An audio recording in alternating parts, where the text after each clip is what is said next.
పడడము దేవుని పట్ల భయమును భక్తిని సూచిస్తుంది.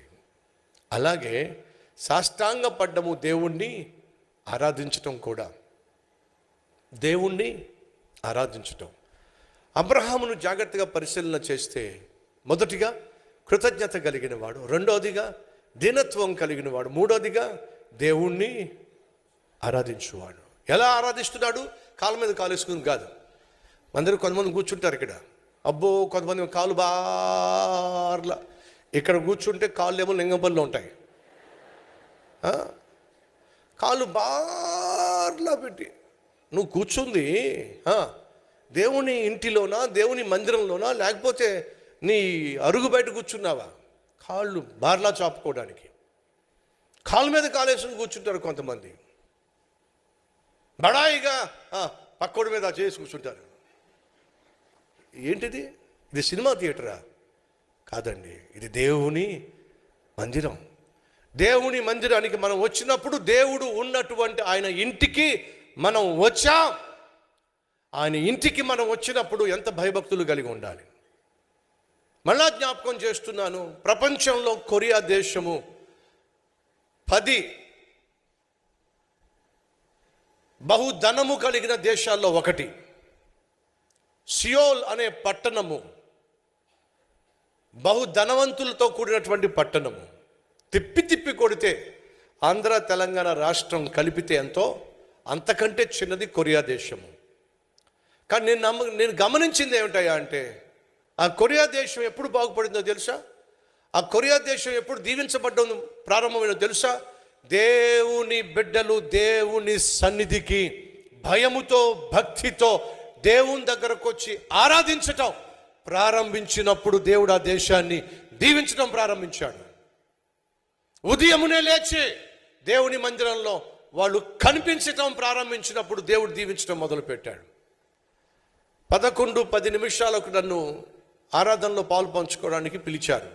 పోయిన వారం 10 రోజుల క్రితం మధ్యాహ్నం 11:10 నిమిషాలకు ఆరాధన స్టార్ట్ అవుతుంది. 11 గంటల 10 నిమిషాలకు ఆరాధన స్టార్ట్ అవుతుంది. 11:09 నిమిషాలకు నన్ను స్టేజ్ మీదకి తీసుకెళ్లారు. 11:10 అయ్యింది. నేను కళ్ళు మూసుకొని తెరిస్తే ఒక్క సీట్ అక్కడ ఖాళీగా లేదు. అదేంటి? 11:10 నిమిషాలకు ఆరాధన స్టార్ట్ అయితే అప్పటికే సంఘమంతా వచ్చేసిందండి. ఆలస్యంగా దేవుని మందిరానికి రావడం అవమానకరం. దేవుణ్ణి అవమానపరిచే వాళ్ళే మందిరానికి ఆలస్యంగా వస్తారు.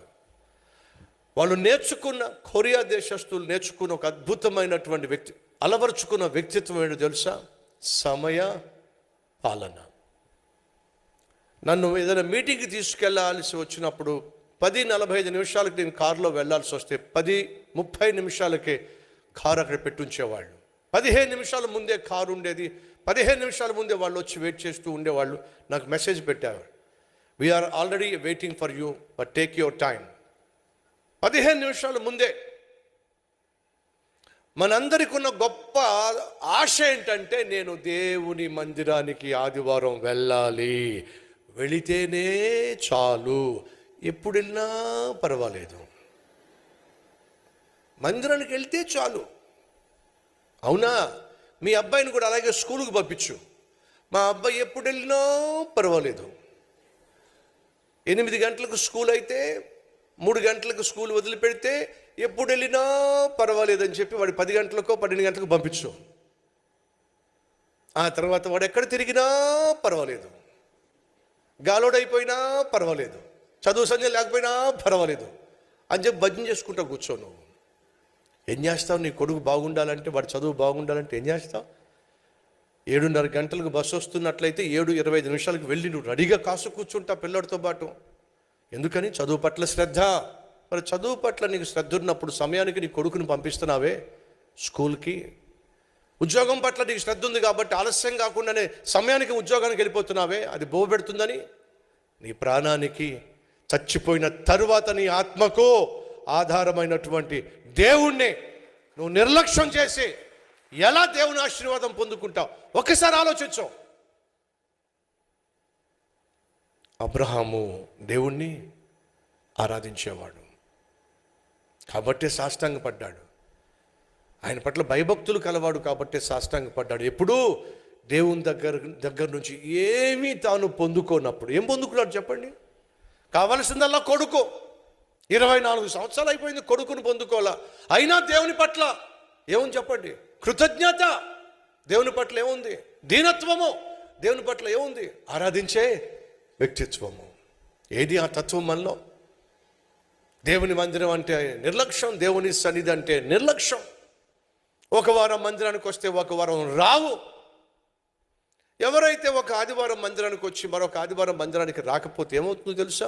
మీ పట్ల బాధ్యత కలిగినటువంటి కాపరిగా ఎందుకు రాలేకపోయారో తెలుసుకోవడానికి ఒక పెద్ద డిపార్ట్మెంట్ ఏర్పాటు చేశాను. Calvary temple membership department. 70-80 మంది కేవలం రానటువంటి వారి కోసం ఫోన్ చేసి వాళ్ళని పరామర్శించి వాళ్ళ కోసం ప్రార్థన చేస్తారు. వాళ్ళందరికీ జీతాలు ఇవ్వాలిగా, చేసిన ఫోన్ కాల్స్ అన్నిటికీ బిల్లు కట్టాలిగా. నిన్నటి దినాన సుమారు 54,000 మందికి నేనే వ్యక్తిగతంగా ఫోన్ చేసి 16 నిమిషాలు మాట్లాడాను. లక్షల రూపాయలు దానికి బిల్లు కట్టాలి. నువ్వు ఒక్కడివి రానందుకు కల్వరి టెంపుల్కి ఎంత బిల్లు అవుతుందో తెలుసా? లక్షల రూపాయలు బిల్లు అవుతుంది. ఎందుకని? రానప్పుడు నిన్ను పట్టించుకోవాల్సిన బాధ్యత కాపరిగా నాకుంది కాబట్టి ఫోన్ చేసి మరీ ప్రార్థన చేస్తున్నాను, ప్రోత్సహిస్తున్నాను. సంగమా దయచేసి వినండి. నిజంగా నువ్వు దేవుణ్ణి ప్రేమిస్తున్నట్లయితే ఆయనను ఆరాధించడానికి పరుగులు తీస్తావు. ఆయనను సేవించడానికి నువ్వు సంతోషంగా మందిరానికి వస్తావు. ఈ విషయాన్ని మర్చిపోవద్దు.